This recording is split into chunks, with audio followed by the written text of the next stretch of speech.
Hey guys, real quick disclaimer before the video starts.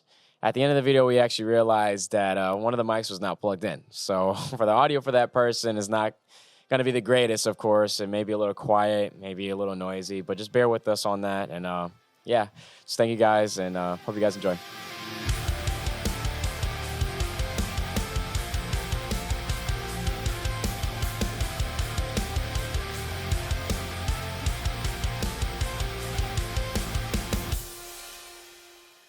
Hey, what's going on, everybody? It's Jaylee with Move, and today I'm here with the boys. Some today. of them. Most, yeah. You guys never met Xander. This is Captain Xander Pants right here. It's our good friend right here. So he's joining us today. Yeah. So basically, we're just gonna talk about the new year, man. Like the resolution. How do we feel? You know, what has God done for us this past year, and how He's really moved in our lives and the lessons we learned. What year is it? It's 2025 now. Really? Yeah, it's 2025. That's like it's Nuketown. It's like 2024, but 25. So added one to it. Yeah, one more. 25. Yeah, so I guess I'll just go ahead and start. I mean, I actually, let's do it this way. So give me one word of one thing that you have learned this year from God. For me, it's trust. I gotta put it in one word. Just one word. We'll explain it further, but I just gotta one think word. about what's the most important one. Accountability. I was thinking along the lines of trust, but I don't want to copy you. No, if that's something you learn, that's something you learn. Definitely trust. Yeah. A lot of stuff with that. Yeah. I don't want to say this. Representation. Yeah, that's a good one. I would say patience too. Yeah. Yeah, patience. That's like my Definitely patience. runner-up. Yeah. Yeah, that was my second choice. Was like, if not trust, patience. Yeah. Yeah, for sure.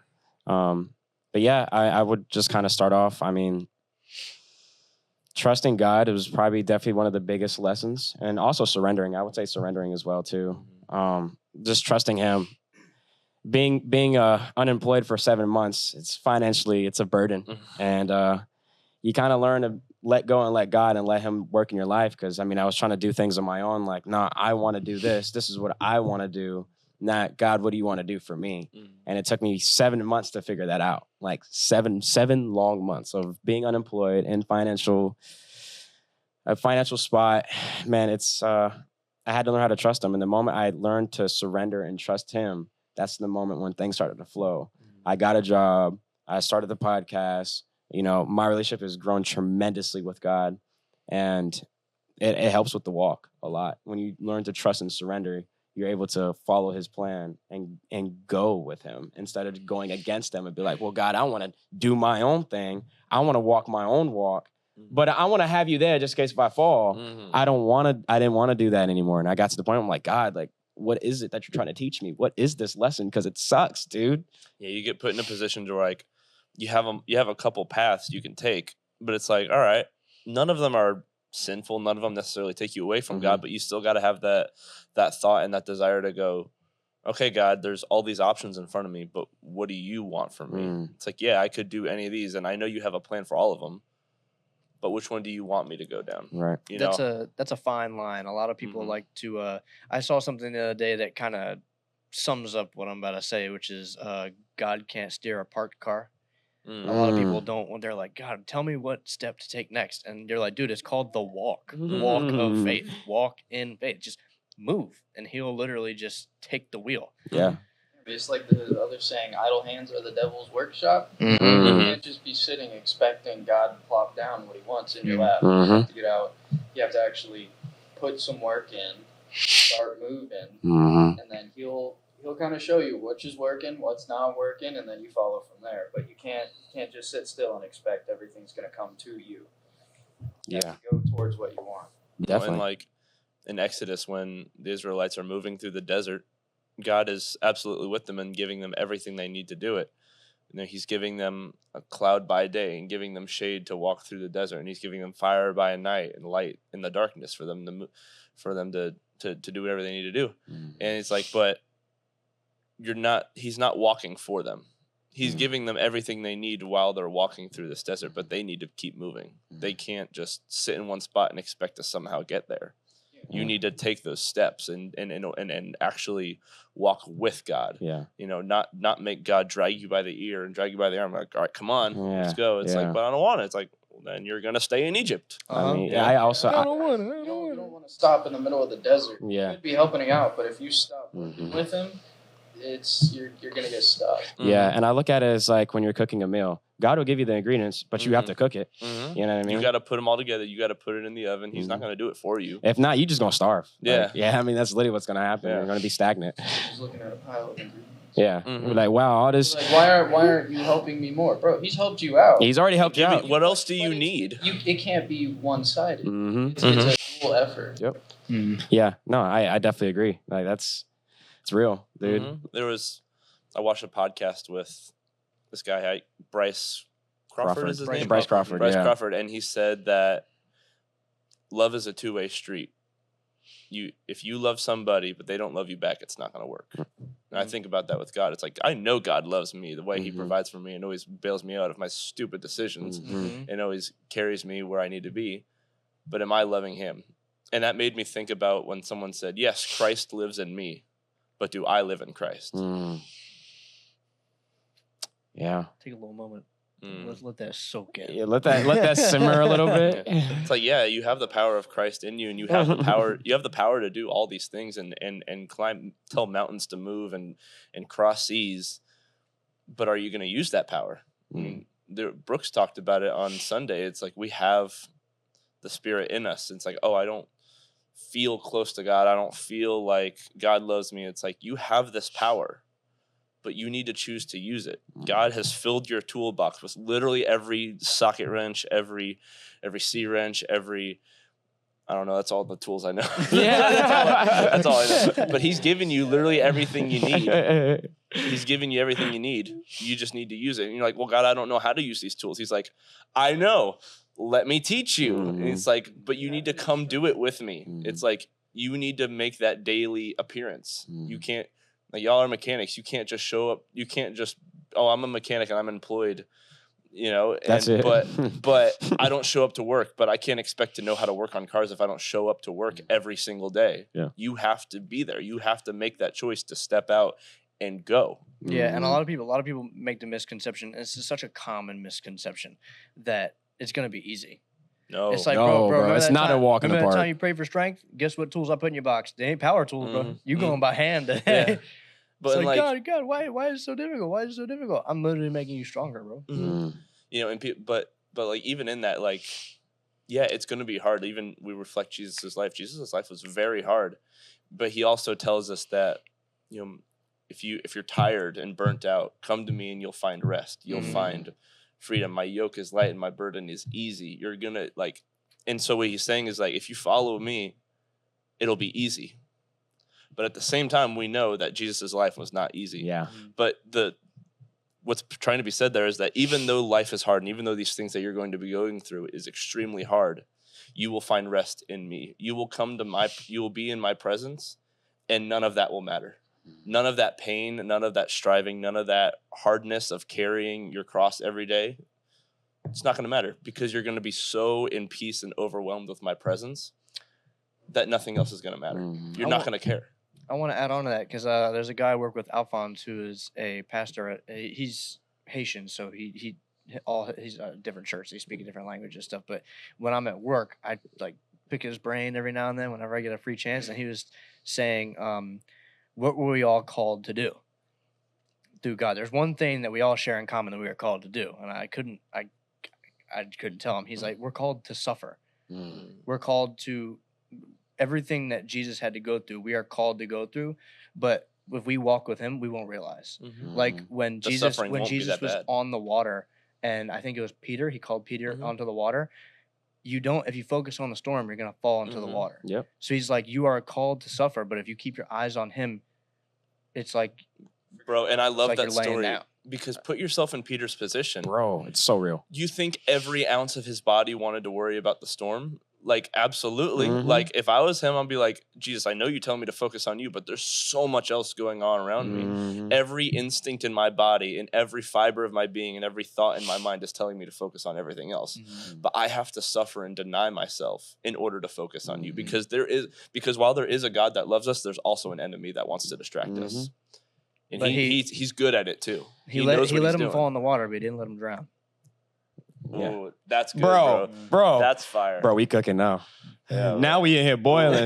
Now we boiling. Get it off quick. But no, like honestly, like I agree. I mean, me and Jeremiah just talked about that story just the other day. Actually, it was pretty funny enough that you guys brought that up. It's like, dude, in the season right now, like it's just there's so much going on, a lot of commotion in my life that's just there, and like I have to remember, if I focus on God, it ain't that bad. I'll be honest. Like it's a lot going on, but we make our situations a lot worse than it really is. You just because we won't bring God into it. You're right. We're selfish sometimes. Sometimes we're just like, well, I just. Yeah, absolutely. You do it to yourself. Absolutely. And it reminds me of like that. Reminds me of that passage in Jeremiah where it talks about like, remember how evil and terrible it is when you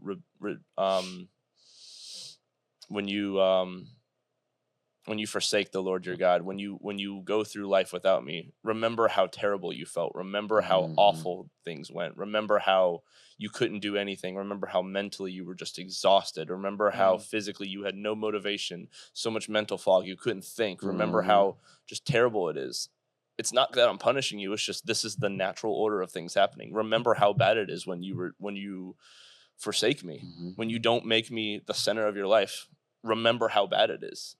And I think about it too, like, because we've all been there separate from God. Like we've all been there.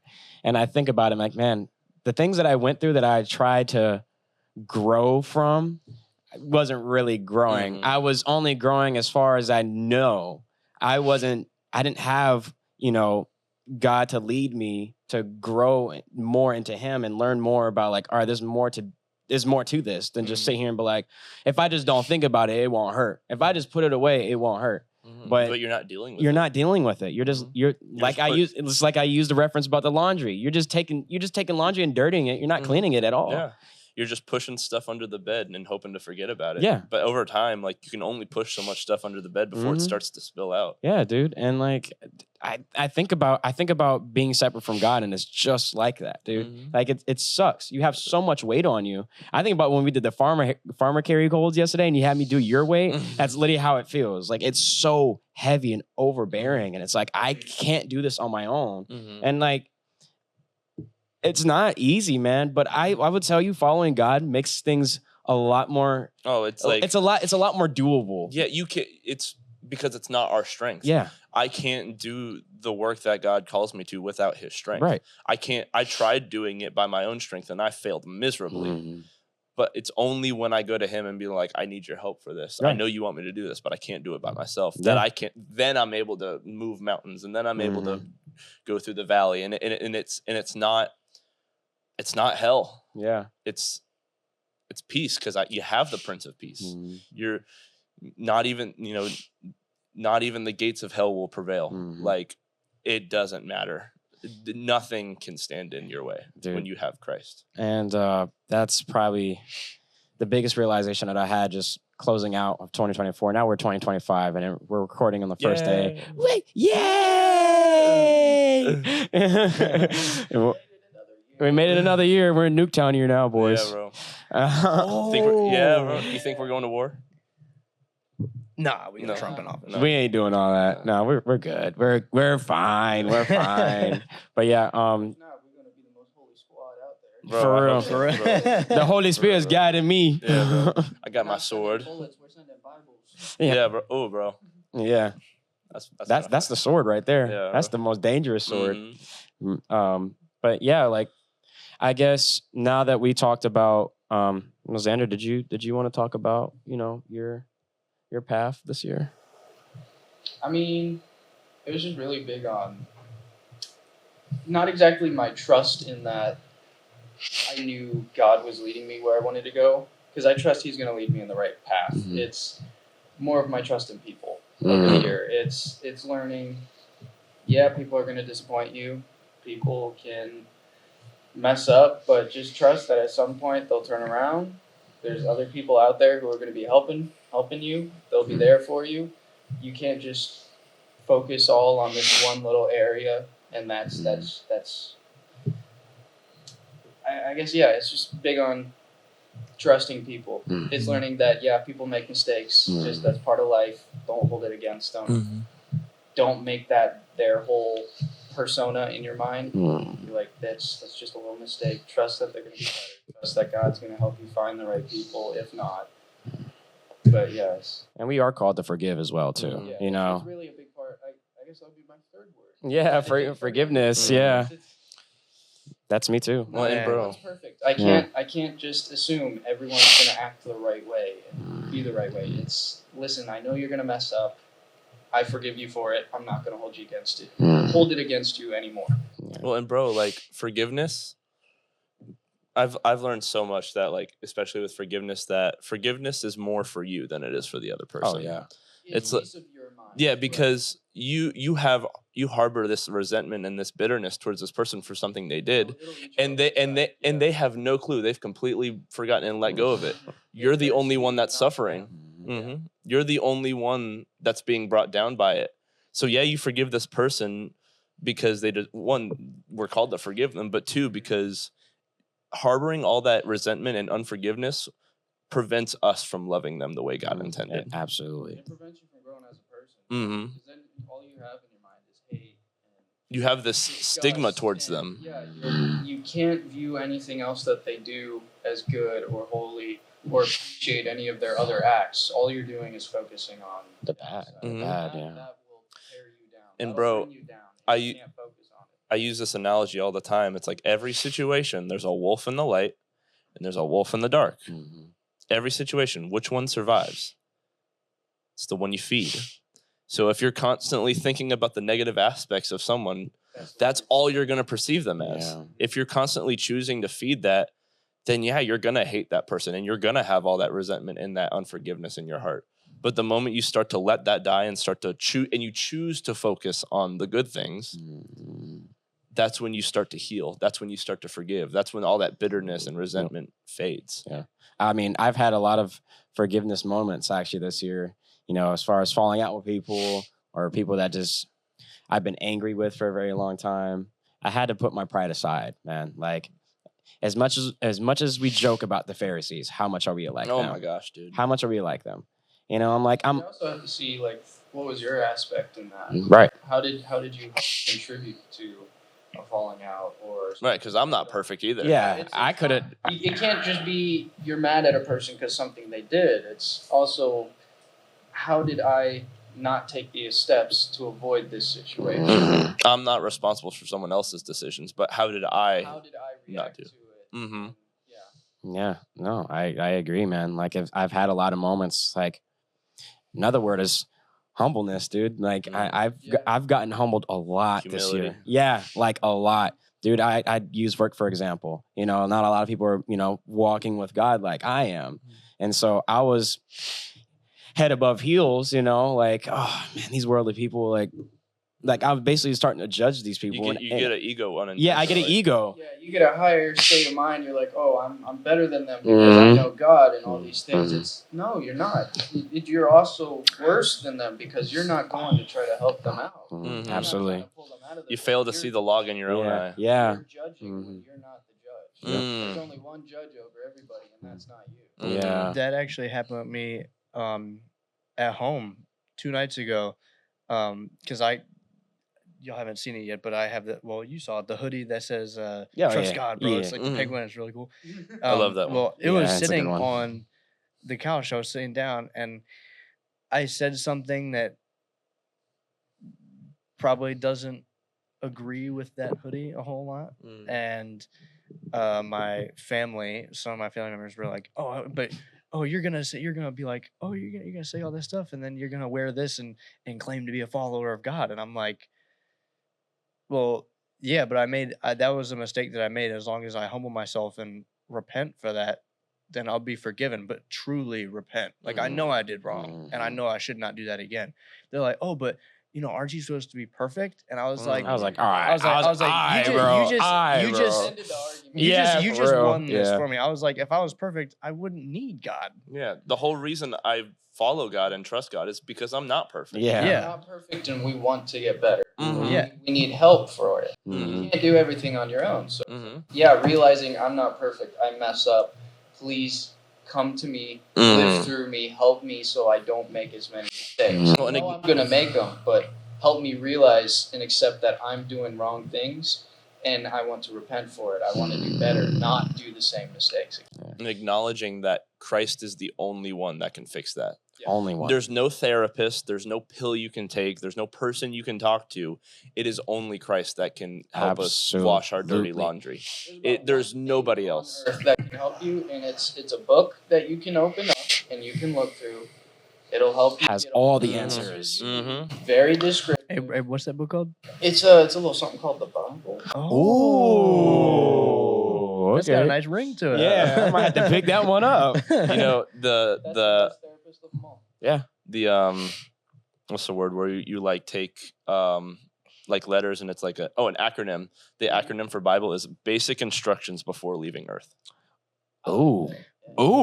Where'd you get that? Mic from? drop. I think Pastor Brooks told me. English works pretty well with it. Yeah, dude. But no, like, I mean, I've gotten humbled, man. Like, literally Saturday, we're on our way to a gig. I'm in the car. I'm like, I'm not gonna talk to these people. Like, and it was from like something that happened too that I wasn't talking. But then I started again, head over heels. It was just like, whatever. I'm not gonna talk to these people because they're joking around very inappropriately. I'm not trying to hear this, or their language is very vulgar. And like, as we're on our way there, I just had this extreme conviction of like, you better humble yourself. And I'm like, you think you're any better? Yeah. And I was, like, dude. Like, do I think I'm better than these people? Is that I'm not better than anyone. Yeah, and I'm not even. Everyone's different, so there can be no better than someone else. Definitely. And like, honestly, like, the conviction was like, you better humble yourselves. Well, I'm gonna humble you. Oh, I'm gonna humble you. And then another thing was like, I just heard myself like just hear like, you're acting like a Pharisee right now. Well, and have you had those moments where like God's like, you better humble yourself, and you don't, and you get humiliated? Oh my gosh, it's the And bro, worst. It's humility One of the best. is the root for humiliation. Mm-hmm. That's where it comes from. Mm-hmm. In order to be humbled, you have to realize, oh, I'm dirt. Yeah. I am no better. I am dust and ashes, and that's how I'm going to return. Who am I to judge other people? Yeah, maybe it wasn't a humbling moment, but the other day, we were talking about a situation I won't disclose on camera, and me and Jay were in the car, and Andre called me as I was like pulling up to your house, and he's parked there, and I hang up because I'm talking with Jay, and I'm like 30 seconds away from seeing Andre, and so he calls me again, and we're already on a heated topic, and I get so irritated, bro. I like floor it through your neighborhood and like slam my brakes up to his car, and I like am like cussing at him and stuff like that, and right before I made that turn and like hammered it, I had a little thought voice in my head saying, "You don't want to do that." And I did it, and I felt terrible. I literally watched this switch. I went to Andre. I was like, "Bro, I'm so sorry that, and you're not the person I need to apologize to. I mean, I'm gonna apologize to you because." You deserve to be apologized to. Right. You gotta apologize to God but first. Yeah, and I was like, Jay, bro, you need to go inside. I need a moment in the car by myself. And I was like crying. I was praying, bro. It was a heavy prayer. Yeah. Man, that's the heart of David. It's like, yeah, God, I heard your call and I heard your conviction, and I still went through with it. I went. And I'm I sorry. don't feel like doing that. Yeah. Yeah. And then afterwards, I was like, I should have done it. I think I'm gonna do that next time. Yeah. Honestly, how many times this year have we done that though? Like, I mean, just think about that. I mean, Bro, how many times? More times than I care to admit, and more times than I even realize. Yeah, like there's moments that I probably done it and I still haven't realized it. You know, and gosh, I had so many moments where I'm like, I shouldn't do this. Do it anyway, and I'm just like, dang, I should have listened. I should have listened. Now I'm sitting here looking Can't say stupid. I didn't know. Yeah, can't be like, oh, I didn't know. Yeah, you did. Yes, I did. You definitely did. You chose to follow. You know what I mean? Like, you definitely did, dude. Yeah. What is one thing I guess God like really saved you from? You know, we talked about something that we learned, but what has God saved you from this year? Or what has God really touched on your heart and guided? Well, that's a good one. Yeah. That's a good one. Really being with the wrong people. being with the bad influences. Yeah, that's Yeah. Gonna bring me down, cause me pain, stuff like that. It's setting me towards the right people, getting me to hang out more with with the boys. With the boys, yeah. Uh-huh. Not just walking off and expecting, oh, this person it makes me happy, I'm gonna stick with them, blah blah blah. No, it can't be like that. You have to put time for everyone in your life, and once you start neglecting people, you realize, hey, I'm kind of screwing people over. I'm not doing the right thing. I need to make time to be there for my friends, be there for my family, stuff like that. It gets easier over time. Yeah. You don't want to be around the bad influences. Yeah. It brings you down, man. It really makes your walk harder, dude. Because you notice their actions, and you're like, I don't agree with it, but I'm still here hanging out with them. Like, these are my guys. What am I doing here? And then you're like, I'm spending time with somebody who is more likely to bring me down a bad path than with people who are going to bring me the right way, people who are the right influence. And the thing I realized, I've heard Chase and Brooke say it all the time, it's like you're the sum of the 5 people you hang out with. Yeah. So if you're constantly hanging around negative people who are doing bad stuff, you're gonna start doing that. You're the sixth You are who you hang out with. You're gonna become the 6th one. You are who you're with. Yeah, and I think about that. I'm like, what a more motivation to spend more time with Jesus, and especially with His people, people who love Him.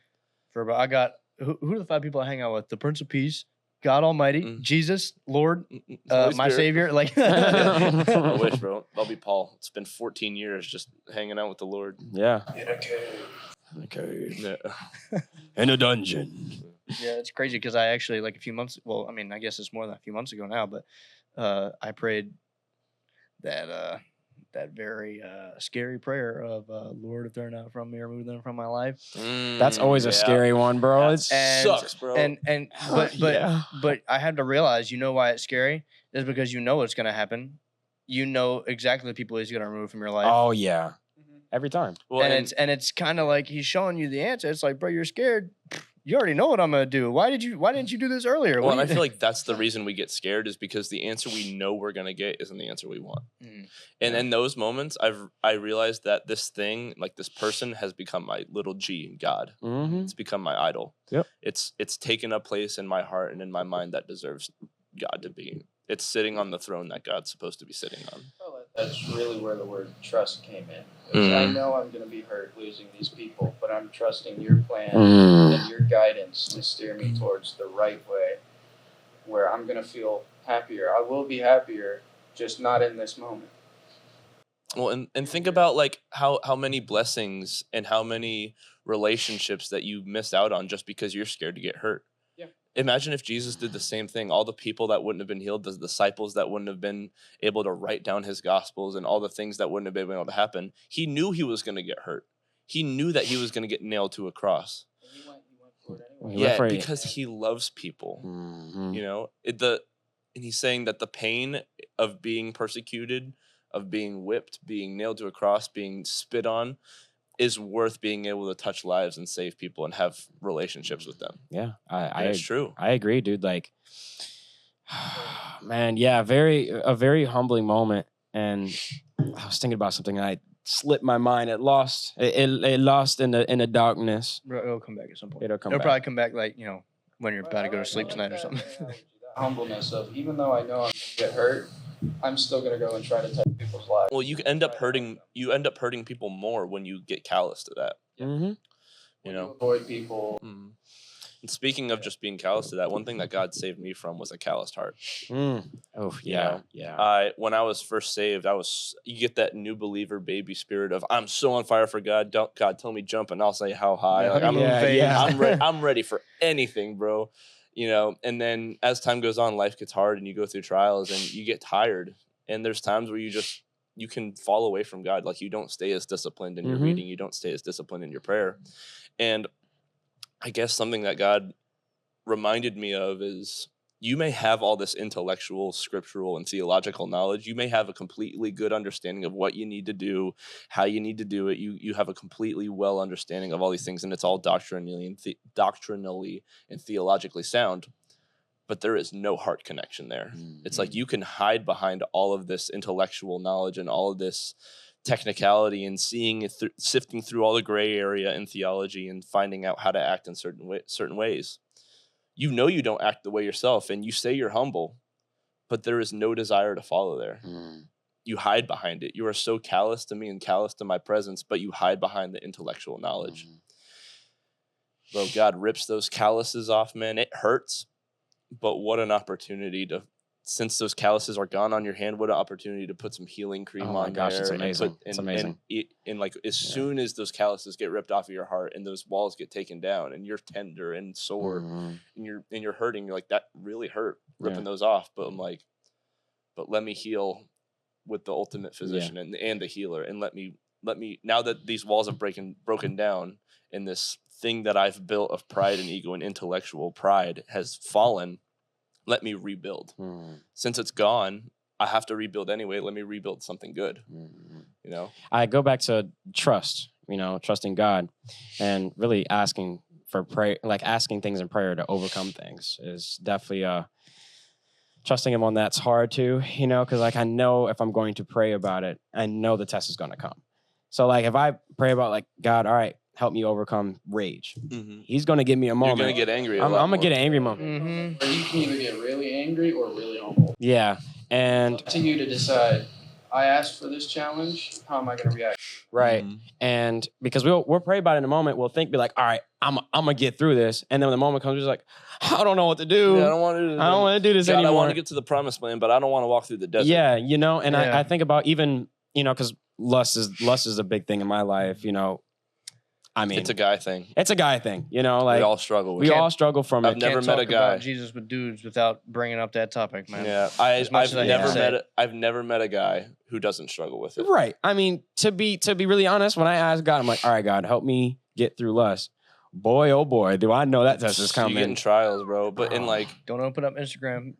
Don't go on social media. Don't do nothing. Don't get on nothing. Don't go on Facebook. Don't do nothing. Delete everything. Yeah, get it off of it. That's a lust mixing pot right there. It's very pushy of it, though. Yeah, it's promoted. Yeah, it makes it so much harder. Yeah. It's not just that guys have this inherent, like, lustful nature. There is a little bit of that there.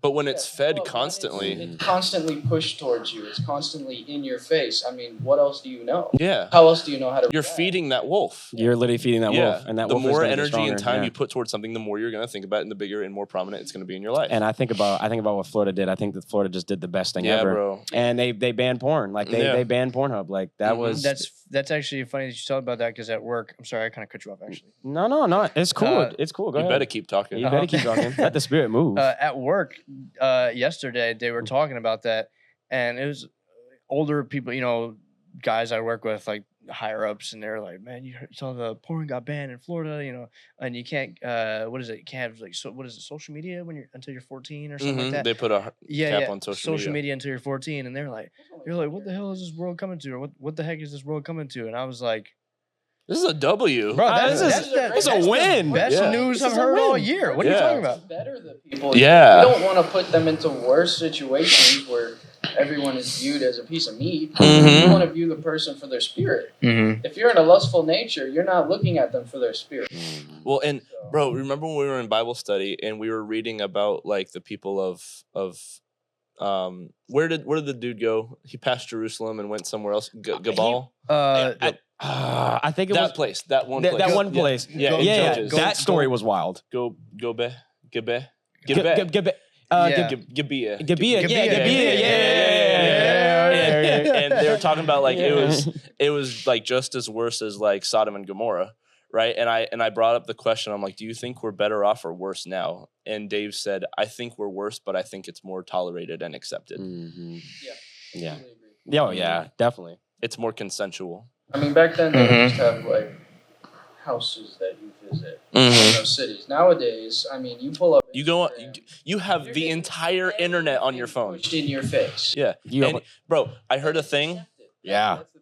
Men dive into it. A 5-year-old boy can see more naked women today than a king could back in the day in his entire life.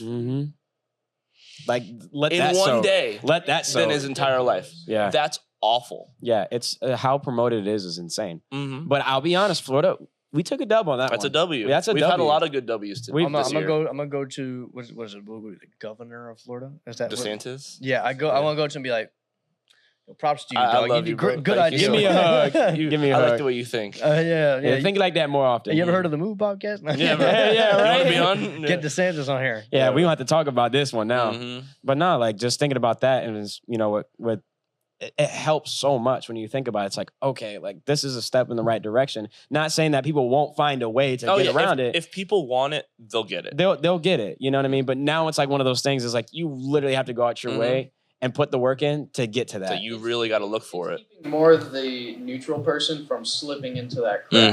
It's helping keep more people away from falling deeper into the hole, which Absolutely. I feel is very beneficial. Because there are people who are like kids growing up nowadays, they wouldn't be seeing that stuff if it wasn't all over the internet and it wasn't allowed. Now that it's not, you're going to have more generations of kids growing up without this material, and they're going to be better for it. You have all these social media influencers that dress half naked and just tempting. Like if you look at that, you're just like, well, I guess it ain't. And that's what I'm thinking about. I'm like, that's what I'm thinking about. Now you think of what I'm thinking, like, and That's exactly what they're doing. they're tempting, and that doesn't. And half of them get mad when people acknowledge that, hey, you are, Maybe this isn't a good idea. Yeah. people. Yeah. You're putting this mindset into people's heads, and then you get mad when they react the way that you're asking them to.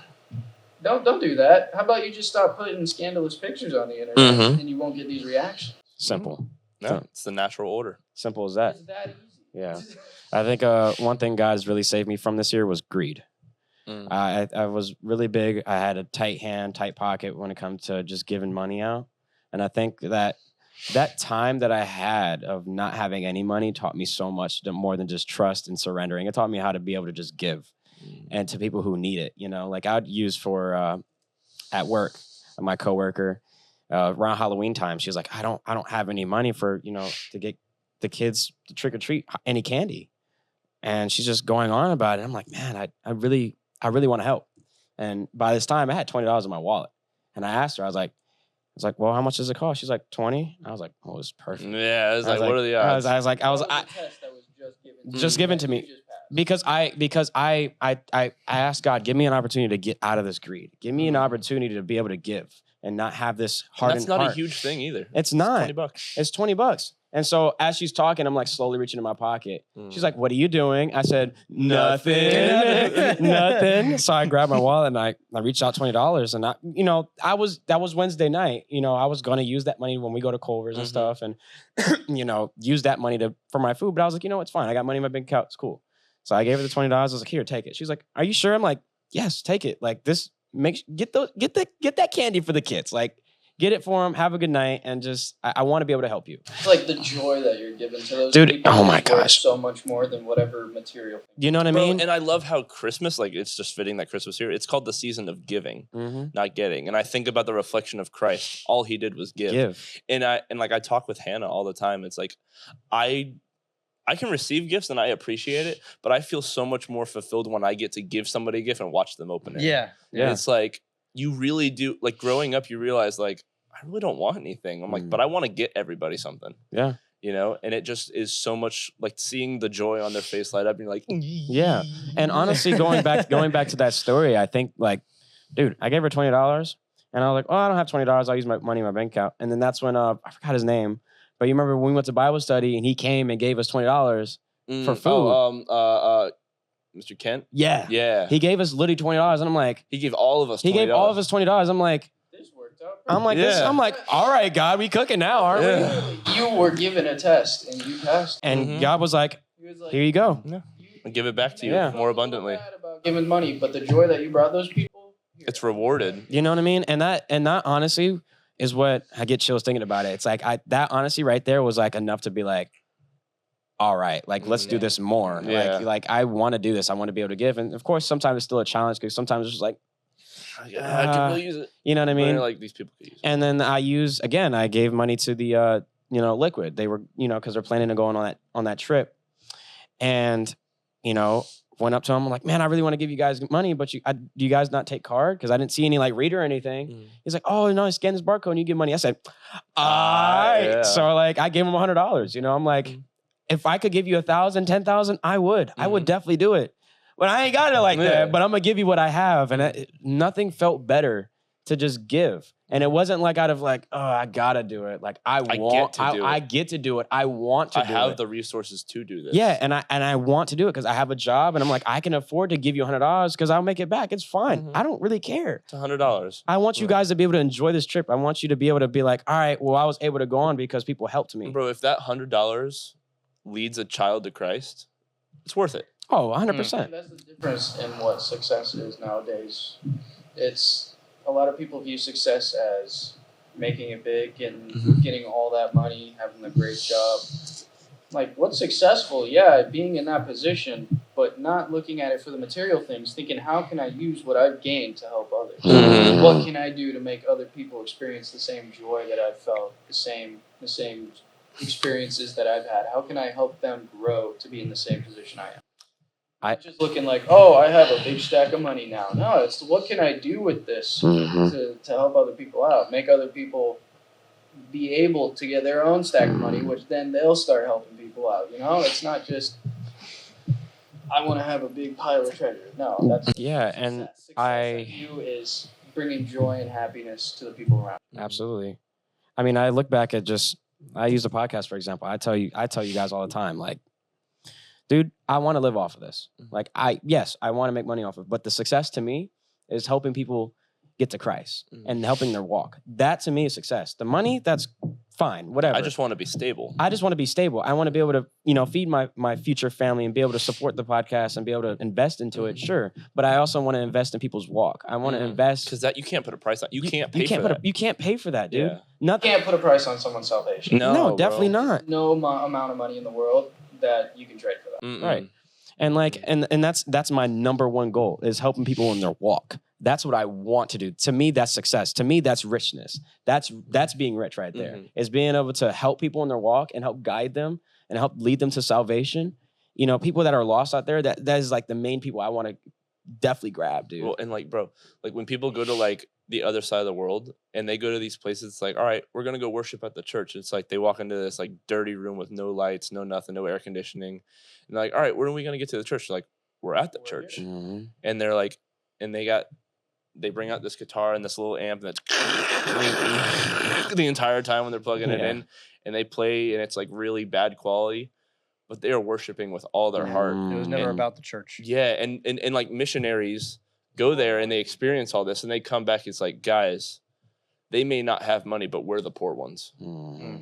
They may not have a huge, nice church like us. They may not have a video wall and lights and nice cameras and stuff. Look how rich they are. But man, how rich in faith and love they are. We're the poor ones. We're too worried about, I don't have a nice enough church and I can't worship here. Or this person's saying a little off key. I can't worship now. It's too distracting. It's like, we're so selfish. We are so poor in love and gratitude. We're so focused on materialistic things. That's where we're like, I want to be rich in this. But in reality, you're poor. Because then when you're gone, you're dead and gone, where are you going to spend eternity now? You know what I mean? If be rich. What do you do with all that money after you're dead? Yeah, because take it with you. It's not going with you. What you're taking with you is your spirit. And how rich you are in spirit, that's what helps you. And Jesus talks about nothing can replace or even be better than the riches that you'll get in heaven. It's so far beyond comprehension. Oh my gosh. Like, and I tell people all the time, it's like, I could sit here and tell you about it till I'm blue in the face, but you won't get how sweet it is and you won't get how amazing it is until you experience it for yourself. Absolutely. Yeah. Like straight up. I see. Yeah, like you waiting over there. Well, yeah. no, I didn't want to interrupt, but y'all, you were talking about a money thing, and I just looked up on this Bible GPT. Because I didn't know exactly where it was. But it's Matthew 6:33 in New King James Version. It says, "But seek first the kingdom of God and his righteousness, and all these things shall be added to you." And I'll read a little bit of this. In this context, Jesus encourages us to prioritize our relationship with God and his righteousness above all else. When we do so, the other necessities of life, such as food, clothing, and shelter, will be provided to us. It is a call to place our trust in God's provision and to align our lives with his purpose and will. Which is crazy because for the longest time, financially, bro, you'd think I was homeless, bro. You look at my bank account and you were like, You're like, bro, how is this dude getting by? And I was like, I was so stressed about it because, I got to move out soon. I got car payment and insurance, and I've already paid full adult bills once, but I had like my brother with me. Now I don't. And I was super concerned about like my finances and stuff. And I was like, you know what? Let me just handle this how God would. If he had little to no money, which he didn't. Well, Jesus definitely. He ain't have no money. Mm-hmm. But if he was in my scenario, what would he do? He'd probably still give it to people in need. Mm-hmm. And it's crazy. 3 months since I prayed that prayer, I give my money more than ever to people who really need it. Mm-hmm. And I have more money than I ever did before. But like for the things that I need it for. I don't have an abundance. I have what I need. Mm-hmm. My needs are met. I can put money in savings and stuff like that. And that's such like a small thing. When I think about it, every time I think of something where, maybe I'll idolize something else, it's just an image of God in my head. Mm-hmm. Just, you should give that person over there, there was a lady behind me, or I'm sorry, a lady in front of me who was like rummaging for change at Publix the other day. I went to Publix to get, I can't even remember what I got, but she was like, well, but no, but she couldn't, like, she didn't have enough for it, and she was like, it's just like 10 more cents. She's like, I don't know if I have that, and I just paid the whole thing, and because I could. And I'm like, she was like, oh man, well, I maybe I could get your contact information. I can give you the money back. I was like, I was like, I mean, the money was not, I can get more money. Mm-hmm. I was like, I'd really actually like to pray with you for a second. And I did.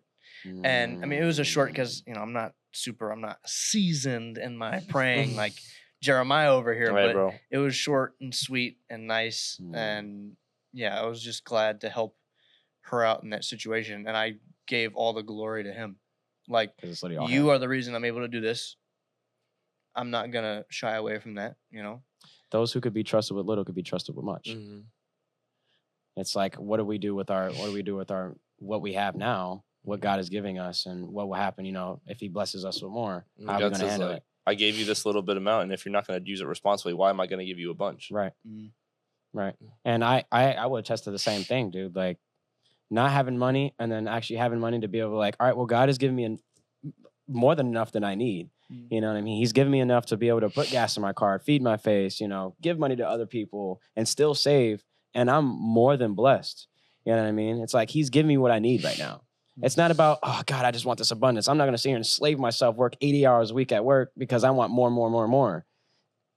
What do you gain from that, man? You don't gain nothing from it. It's like, look at, just think about heaven. Mm-hmm. And then you sit there and ask yourself, what is money? I mean, come on now. It's a man-made currency so we can live in this messed up world to a certain extent. Like, I mean, when you think about what's waiting for you at the end of your journey on Earth, you look at money and you're like, debt? What is that? Bro, I went to like a men's conference, and it had this like pie chart. As I was discussing like finances, I had this pie chart, and it was cut into two sections. It was a 90% section and a 10% section, and it said like money. It was just 10% of your money and 90% of your money. And the 10% of your money said, this is God's money. All right? That's your tithe. That's your tithe. And then the other 90%, this is also God's money. Oh, yeah. It's all God's money. Yeah. It's not yours. It's for him, and he's blessed you with it. Think of those times where you really wanted the money and you were doing whatever you could to get it. You didn't have it. God gave you what you needed. But now he's giving you more because he saw how you handled that little bit of money. Mm-hmm. It's all his. It's not, you think it's yours? Yeah, go have none of it and see how much you can get. Yeah, and that goes into more topics than just money. I mean, like the lust thing. I mean, for dudes all around, they're like, oh man, I can't find a woman of faith or a God-fearing wife. It's like, bro, you can't even be trusted with your right hand, dog. What are you doing? You need to tackle get your act together and go pray, go repent. It's like this great thing. There was this guy who for years couldn't find a girl to be with him. Right? He was just looking around. And he was like, all these women are lustful, they're scandalous, all these things like this. And I remember he went to church, and his pastor told him, look, get a list, write down what you're looking for in a woman, right? So he did that. Oh, I know this. And then he said, all right, now erase her name off the top of that page and put your name. You act out those qualities. Those qualities you're looking for, try to enact them yourself. You want to be that person, and you will draw in the people that you're looking for. Yeah, why would God give you a godly woman if you're not being a godly man? You can't. That's you so can't lead. that's so self-seeking. Yeah. That's not loving. It's like, I want to love a godly woman. It's like, well, your future godly woman wife wants to love a godly man. Are you going to give that to her? It's the biggest spiritual slap in the face Yeah. ever. But it's so real though. I mean, you attract what you are. Yeah. Exactly. And then how many times have I said I want a God-fearing woman, but here I am selling every single time, and I'm like, God, like what is going on? You know what I mean? Now I'm like, I gotta lock in here. Like I gotta do it for a bit. You know what I mean? And it's like, I gotta work on me. I gotta heal. I gotta make sure I'm doing what I can to be a man of God. You know, so when it comes time when God blesses me with that woman of God, then I'm just like, all right, I'm good. Like I can be a spiritual leader. Discretion though, because a lot of people get confused with that, and they'll do that, but they'll keep their eyes focused on, I'm doing it because I want this woman. Nah, man. Nope. That's incorrect. You got to do it for God. Keep your eyes on the Lord. Do it for God. There was one time in the Bible where some of his disciples come back to him after he gives them the power to save people and to like cast out demons. And they go out and they come back and they're like, Jesus, this is amazing. We're casting out demons. Like nothing is standing against us. And Jesus goes, you're right. I've given you this power, but don't rejoice that you're able to do this. Don't rejoice that I've given you this power. Rejoice that your names are written in heaven. And he's saying, yes, I've blessed you with this ability, but don't be happy because of the blessings and the ability and the power you have now. Rejoice that you get to be with the one who gave you these powers. Rejoice that you get to be in his presence for all of eternity. Don't worship the gift. Worship the gift giver. I love that. I love that parable so much. I never heard that. I just read that one in Luke. I know it's also in another book too, isn't it? I think it's in Matthew. I think it's in Matthew, but it's also in Luke too. What's the point of the gift if that doesn't matter, if you're just worshiping the one who gifts you? That's where you glorify God. And if you're not doing that, then the gift means nothing. Oh, it is in Luke. That's where I heard it. Oh. Yeah, I just read. No, I don't remember which gospels have what, but I know it's in there. Yeah, it's in there somewhere. But I did read it in Luke. Yeah, that I remember when I heard that for the first time, it hit me hard. Yeah, I was like, it's like, oof. I was like, yep. All right, well, let me repent real quick. Yeah, let me go ahead and close my eyes, bow my head. Yeah. All right, God, here we are. Nah, man, like I feel like this year has been full of just lessons and lessons and lessons and growing in God and trusting in him, surrendering to him, and breaking a lot of chains. This year has been a ton of work, and the work is not over. It's just beginning. It's just beginning, dude. Think about how great 2024 was. Think about how much I'm so hopeful for 2025, dude. A lot of people. Yeah. I always people always say like, this is gonna be my year. I ain't never said that. This is gonna be a good year. This is gonna be a good year. I'm excited. I told him at the gym that yesterday. He said. he gave me a face. It was so funny, but I'm like, dude, honestly, genuinely, I feel like 2025, God willing, is going to be a blessing of a year. You know what's going to determine if it is or isn't? Are we walking with Jesus? Are we walking with God? Are we going? 2025 will only be a great year if we invite Jesus into it. And I just feel like because I'm ending this year out with God. Well, we already ended the year out with God, of course. We're starting the new we're starting the new year on a best note. And I honestly, out of all the times that I've said, this year will be my year and blah blah. Well, that was the biggest lie because I was ending the year off separate from God. I was ending the year off of doing whatever I want to do. I was ending the year off of my chains that I was constantly tugging on and holding on to. You know what I mean? But now that I've let go and let God, 2025 is going to be insane. Yeah. I mean, for you to be growing in your music career, for you to be growing in your career, for you to be going to school and, focusing on what you need to be doing and, obviously quitting some habits, of course, and me starting the podcast and being really heavily in my walk with God. This guy's new in his faith. This guy's new in this faith right here. Bro, I was driving around right as that clock hit 12. I literally just said, "I love you, Jesus." Bro, bro. that's I was so in real. I was, That's I so was in my real, car, dude. bro. I had my windows down. I was just on 436, kind of just. Hey, you might have to grab them tissues here in a little Yeah, bit. bro. Yeah. Hey, I love you a lot, dude. Like, nah, but let's just keep them on. Let's just keep them on the table here, you know, just in case. Yeah. But no, in all honesty, like just ending the year off the way that we're ending the year off right now, or starting the year now, it's, dude, I'm excited. I'm truly excited, and for Florida to take a W like that, Yeah, I mean, bro. I We mean, need more, bro. like Get him out of here. we Get need him out of we here. need more, man, and like I want it to be all God 2025, all God.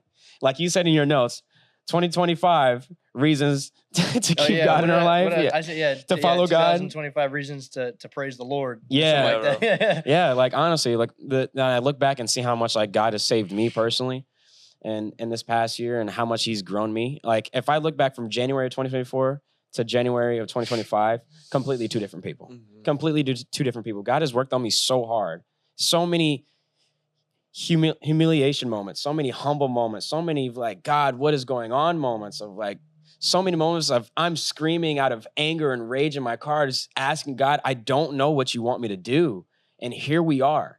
We're growing in God. And I'm like, God, I'm dropping everything and I'm following you. Whatever you tell me to do, I will do it. I am there with you, God. Like I want to. I'm not saying I won't fall. I'm not saying I won't stumble. I'm not saying I won't be walking in the valley for a little while, but I just know who will get me out of it and who will guide me through it. And let's get back on the mountaintop. You know what I mean? And it's just the fact that that's how we're starting the year off gives me so much hope and so much grace for the year. And I'm excited for all of us. I'm excited for whoever's watching. I'm excited for everything. So let's stay faithful with God, dude. Let's move, man. Let's do it. Let's do it. Like, like You said the thing. I said the thing. I said the thing. Oh, yo. And my birthday's coming up in a couple weeks too, so I'm pretty geeked for that. Like, gonna be having the family. I'm definitely gonna be here for that. Yeah. You better be. I know you're not, but it's okay. I'm gonna let it slide this time. Instead of you giving him birthday spankings, we're all gonna give you birthday spankings. No. Yeah. Take that belt off. All right, boy. Since you've been gone, now you have to pay that price. We got a But- lot of catching up to. I'll join the live stream. Yeah. Oh, you joined the live stream? I'm gonna be live streaming. I already RSVP'd. Yeah. I already RSVP'd the Skype tickets. call them. But yeah, no, man. That was actually gonna be my next question. How do we feel about 2025? But I mean, There it is. there it is. Feel like praising I the kind of Lord. answered it. Feel I like just praising the Lord. want to stay faithful, man, and just stay walking, even if I fall and stumble or I mess up, because we're going to make mistakes. And I think that's one thing that I've been wanting to enter the new year into is not being so fearful of making mistakes. Oh man, I want. You know what I mean? Whenever you're done, I want to piggyback off that. I mean, that's just my goal, man. Like Just giving you a disclaimer. I literally just want to not be so fearful of making mistakes because I know that is the area of growth. If I make a mistake, then that's something that I need to grow in, and that's something I need to bring to God. And it's something that I've struggled with, for a little while, and it's something that I've just recognized just a week ago of like, man, God, like, I don't want to be so fearful of mistakes because I know that is when you work on me the best. And yeah, so go ahead, Tristan. No, Yeah. Well, the other day I prayed. Well, I mean, it was along with after I told God, "Hey man, I love you, man. You a great guy, man." In the car, I got home and I prayed and I was like, "Hey man, it's me again. I don't necessarily need forgiveness this time, but I just kind of talked with them and I was like, 2024, man, that's crazy that you said that, dude. I cannot believe you just said that. I was like, 2024, I was so worried about making mistakes because I was concerned that about like your forgiveness and how plentiful it was and stuff like that. Forgetting that you died on the cross. I mean, all I have to do is ask for it. It's already out there. I just need to reach my hand and take it, ask for it. Yeah. And I was like, 2025, I know I'm going to fall, but it doesn't have that same burden that it used to have on me. Like I know I'm gonna fall. Because you know he's going to give you the strength to get back up. Right? Yeah. No. I mean, with some common sense, people always say like, "Oh, but how can I have a relationship with him? I messed up so much." And I always say, even the more reason to follow him. But I've messed up more than you have. So why didn't you come to him sooner? Come on now. Let him wipe your slate clean. For real. I mean, this is literally and just more opportunity for a more impactful testimony. Like I have so much I've done. Great. You're about to see what he can do. Yeah. You kidding me? Don't limit him. Don't put God in a box. This dude, he ain't got no high efficiency laundry washer. He's in there with his hands. But like, hey, clothes, bro. We getting them. Washboard. For real, bro. We getting them clean, boy. Hang drying them, ironing them too. Hey, that's how you get the best wrinkle-free finish on your clothes. I'm not gonna lie to you. One of my friends said something about, I know this is way off topic, but one of my friends said something about, bro, you keep getting wrinkles on your clothes because you take them out of the dryer, and then while you're sitting there folding them, they sit there and get wrinkled. And I'm like, and he's like, you should just hang dry them. I'm like, this ain't what, 17 diggity 3? I am not hang drying my clothes like I live in some favela in Brazil. Hey, that's what I do with all my dress shirts. They look impeccable. I don't do that. Well, I don't do that. Yeah, I don't do that. My mom does my laundry. Yeah, dude. Like, just thinking about just not being so fearful of making mistakes. I feel like that'll help a lot. You know, because we're gonna be like Peter. Sometimes we're gonna take our eyes off and focus on the storm and drown a little bit. But are we gonna drown all the way and die in our sin? Or are we gonna drown? Yeah, you know. He knew he was gonna fall into the water. He already knew that. But he still let him walk. He didn't let him drown. And Peter called out to him. Yeah. I mean, that's like God looks, I feel like I saw this forever ago. I cannot remember it exactly, but there was a guy trying to teach his dog a new trick, or not a trick. He was trying to teach him to not pee in the house, or like use the bathroom in the house. Yeah. And he was like, POV, me when I sin. And it's like the dog peed in the house. And then he was like, oh, the dog was like licking him like, oh man, I'm sorry I made this mistake. He had the pouty eyes. And then he peed in the house again. And then he felt so sorry for it. He had the pouty eyes. And then he peed in the house again. But the owner ain't going to get rid of the dog just because he peed in the house 3 times. He's going to keep trying to teach him how to pee on the outside of the house. Because he loves him. Yeah. Right. Yeah. And I'm like, it's the same thing. I'm like, hey man, I mean, there's nothing too big that I can bring to God and ask for forgiveness for, but you have to repent. Repent is the 180-degree turn You can if you want. from sin, saying, I don't want to do this. Now, I'd be lying if I said I didn't repent and then fall back into it. It's happened within the same day, within the same hour. You know, it's something that I don't want to admit, but it's important because there's probably somebody that's going to watch this that's going through the exact same thing that I went through, and here I am on the other side. So I kind of want to touch base on this kind of touches base on a lot of things as far as our walk with God, and it's the parable of the lost son in Luke 15:11. Yep. Bro, I read this and I teared up. So I'm gonna read this. Verse. It's 11. I love this verse. It's 11 through. It's a pretty long one. It's literally the rest of the chapter. So 11:33. All right. So Jesus continued. There was a man who had 2 sons. The younger one said to his father, "Father, give me my share of the estate. Sorry, I don't know how to read." So he divided his property between them. Not long after that, the younger son got together all he had, set off for a distant country, and there squandered his wealth in wild living. After he spent everything, there was a severe famine in that whole country, and he began to be in need. So he went and hired himself out to a citizen of that country, who sent him to his fields to feed pigs. He longed to fill his stomach with the pods that the pigs were eating, but no one gave him anything. When he came to his senses, he said, "How many of my father's hired servants have food to spare? And here I am starving to death. I will set out and go back to my father and say to him, 'Father, I have sinned against heaven and against you. I am no longer worthy to be called your son. Make me like one of your hired servants.' So he got up and went to his father. But while he was still a long way off, his father saw him, and he was filled with compassion for him. And he ran to his son, threw his arms around him, and kissed him. The son said to him, 'Father, I have sinned against heaven and against you. I am no longer worthy to be called your son.' But the father said to his servants, quick, bring the best robe and put it on him. Put a ring on his finger and sandals on his feet. Bring the fattened calf and kill it. Let's have a feast and celebrate. For this son of mine was dead and is alive again.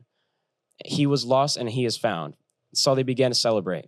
Meanwhile, the older son was in the field. When he came near the house, he heard music and dancing. So he called one of his servants and asked him what was going on. Your brother has come, he replied, and your father has killed the fattened calf because he has him back safe and sound. The other brother came angry and refused to go in. So his father went in, pleaded with him, but he answered his father, look, all these years I've been slaving for you and never disobeyed your orders. Yet you never gave me even a young goat so I could celebrate with my friends. But when this son of yours, who has squandered your property and with prostitutes come home, you kill the fattened calf for him. My son, the father said, you are always with me, and everything I have is yours. But we had to celebrate and be glad because this brother of yours was dead and is alive again, and he was lost and is found. Bro, when I read that entire parable, I kid you not, I was tearing up the entire time. Because how many times God doesn't forsake us, we forsake him. And how many times do we turn our back on him and do our own little journey? We are self-righteous, or we're self-seeking. How many times do we do that? We turn our back on him, and we, like the son, was literally working with pigs and eating what they were eating. He came to his senses and realized, like, okay, like, why did I leave? Why did I leave? Why did I step away? Why did I do this? Why did I spend all my wealth? Why did I give everything away because of temporary pleasure? And I look at it also as like people who've never been saved, who hasn't stepped that realm into salvation. When I wasn't saved and I didn't step into salvation yet, God doesn't be like, oh, you should have been here the entire time. He's like, he's rejoicing. He's excited. He loves us. He leaves the 99 to look for the one lost. Absolutely. And I love in that story how the father, like the son is like, I can't go back to where I was. Maybe I can just be a servant. Maybe I can. He's just trying to do the bare minimum. And he goes to his father, and his father is so overjoyed to see him. He runs out and gives him a hug and kisses him. And he's like, Father, no, I'm just trying to be a servant. I'm not trying to come back. And he goes, shut up. Give me the best robe. Give me the best rings. Bring him in. Kill the calf. We're partying. Bro, God is not I messed up, I hope he doesn't find out kind of father. He is I messed up, I need to talk to my dad kind of father. I saw that on Instagram. Yeah. And it's like he's way too overjoyed to see his son come home to even remember anything that happened. He doesn't care. Yeah. He's just like, you're back. I don't remember anything you did. I'm just glad you're back. You came back. You realized that you were wrong. You admitted that you're wrong. And he's just like, give me a hug. Here's the best robe. I've missed you. I missed you so much. It's like when my brother crashed my car. I was on the phone when he crashed my car, and I heard him get in the accident, and he hung up. And dude, I was with my friend in his car, and we like booked it to wherever he was. I had his location, and I see my car all smashed up, and I'm like, oh my god, like I didn't care about that. Didn't care about the car, bro. Car, total it, throw it on fire. I don't care. Buy a new car. That does not matter to me. What is a car? Is my brother okay? My brother was sitting there standing. He was just kind of freaked out because he crashed my car. He was just kind of sad, but I was like, bro, I do not care about this car. It doesn't matter. I'm glad you're okay. Yeah, seriously. I like that is not my focus right now. And that's like, as followers, we think when we get into an accident, we're worried that God is going to look at the car and be like, you messed up my car. What's wrong with you? God is like, I'm so glad I gave you that car so I could protect you and bring you back to me. Because you messing that car up led you back to me. It was merely a tool. He can take our broken things and use it for good. Yeah. I mean, how many times has he taken my chains, my wrongdoings, and habits that I've had for a very long time and brought it to the light? Used it. He used it. He used it for me to grow. He used it for me to learn and to be a better man of God. And that's always my prayer, God. Like I want to be a better man of God. I want to serve you better. I want to be able to serve other people better. I want to be able to just be a better person. And for him to do that, he has to bring a lot of your bad habits up and a lot of your issues and things that you just buried and you put under the bed. He brings it to the light. He brings it out. It's like, all right, well, it's time to start. Deal with this. It's time to start. And it's not easy. It's definitely not easy. It's not a walk in the park. It's not walking on the beach, wind blowing, waves throwing. It's a storm. It's a storm, man. And when it's time to heal, when it's time to grow and be a man or a woman of God, wherever you're at in your life, it's a storm. It's not beauty. It's not flowers and sunshine. Maybe after the storm, when there's it comes, sometimes where you're cruising, you're on a mountaintop, but there's a lot of times you're in the valley. You're in the valley, and how many times have we been there? You know what I mean? How many times are we gonna be there? It's gonna be a constant thing because although we're following God, we still may bring up some habits. You know what I mean? It happens, but that's where being humbled comes in. You know, God definitely keeps us in check, and it's really just up to us if we keep ourselves in check. And yeah, man, I think starting the year off on that and stepping foot into that, man, I think that's where we stand. Like, and I'm glad to see what 2025 has in store. You know, I'm glad to see what God is going to do this year, to see how many people has been getting saved and changing their lives and just being open to bringing people together. And FBCU, how much has that been growing? How many people has been coming in and just giving their life to Christ? Like, God has been moving so much at the end of this year. It's kind of crazy. It's almost like everybody's been going through the same thing. It's insane. And people are like, all right, well, they're doing this and they're getting through this. They have a leader. I need to do the same thing. Like, I can't do this on my own anymore. And just to see how 2024 is ending and how 2025 is starting now, I'm excited. I'm excited to see what else is in store for this year. But good. Yeah, that's our episode with the boys. Happy New Year, I would say. Really, thank you guys for coming on. This means a lot. Like, Thanks for having us. I just got deja vu. Not even lying to you. I dreamed about this moment. I did. No, I did. Like, not even gonna lie to you. I'm like, oh my gosh, like I dreamed about this. First and foremost, I want to give glory to God. I'm so thankful for him. I'm so thankful for how much he's brought us closer. Yeah, he's the one who brought us all together. He's literally the one who brought us all together. I was introduced to Jeremiah, and then it spread it out to then Xander, then Tristan, and everybody else. And God has isolated us, and how much he's grown us together. I mean, we were so spaced out prior. Like, I mean, yeah, we were cool, we hung out, whatever, but God has literally put us through our own tests and trials, worked on us individually, and be like, all right, now y'all need to come together. Y'all need to come together. Hey, this group. Form your ultimate group. Yeah. Hey, this group right here, fire. I worked on all of them. All of them. Yeah. And they all love me. And honestly, the boys. people that God removed, and the people that God has like taken out of the friend group or anything and just set them to the side, I'm gonna be real with you. I don't even think about it. I'm just thankful. I love them, and I want nothing but the best for them. Yeah, let's make sure we pray for them. Yeah, absolutely. We can definitely pray for them, and that's definitely something I want to do, because just because they've been taken out the friend group does not mean I hate them. No, not at all. I love them very much, but God took them out for a reason and brought us closer together. And Now you have your support group of people you know you can trust, you can rely on. They're gonna have your back, and you're gonna have their back. Focus on the people who are gonna bring you up closer to God and to be a better person. Absolutely. So I feel like this group does for us. Surround yourself with leaders. Surround yourself with people who love you. Surround yourself with people that want the best for you. Surround yourself with the people that you can go to and talk to them when you just need it. Yes, you talk to God if you want to talk to God first before anything, but go to people that you can gently trust and talk to them. And that to me is friends. People, when I hear people say, "Oh, this is my friend. This is my friend. This is my friend. This is my friend," I'm like, nah, you're using that too freely. Can you tell them about everything going on in your life? If you can't trust that person, then are they going to be there for you when you're at the deepest, darkest parts of your life? Are they going to help pull you out? How many times have I learned that lesson of thinking somebody was my friend and I go to talk to them about something and they completely turn around? How many times has that happened to me this year? A lot. It's a very humbling moment. It's like, all right, well, I learned my lesson.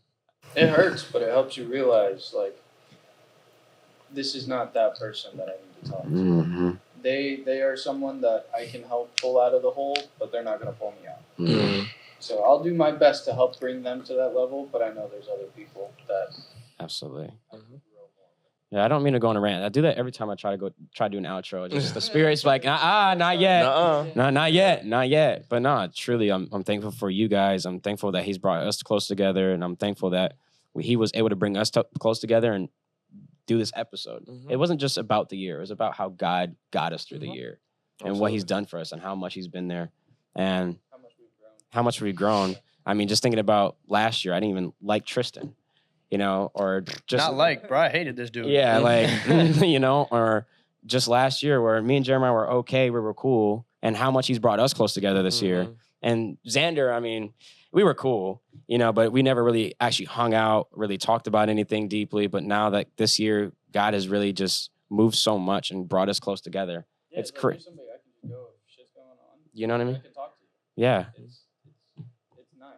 Yeah, it is truly nice. And the fact that God has brought that to be a thing and to bring us closer. I've never been so grateful and thankful and blessed to say that I have genuine friends that I can trust and sit down and be like, hey man, let's grab a beer and let's talk, man. Like this, I got some stuff to talk about. Let's just be real. Let's be real. Like let's do this, you know. There's so many things to be happy about. I mean, like I kind of made it a practice recently when I prayed at the end of my prayer. I say, God, thank you for hearing the words I said and the words that I didn't say, because there's a lot of things that not only do I just blatantly forget, but I just like I can't even put it into words. So I'm just like, God, thank you for understanding that everything that I did and did not say.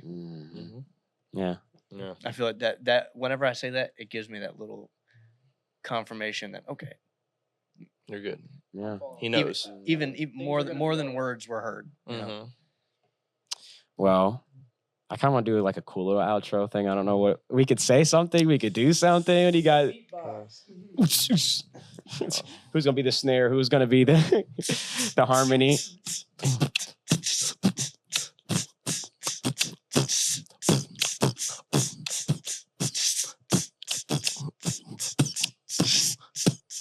I can't believe we just did that. But no, I'm thankful for you guys to watch. I'm thankful for these guys. I'm thankful even if you decided to give your life to Christ today. If you guys literally have any questions, anything you guys want us to talk about, to get together, and we'll do that if the timing's right, of course. Hit us up, you know, on Instagram, TikTok, Facebook,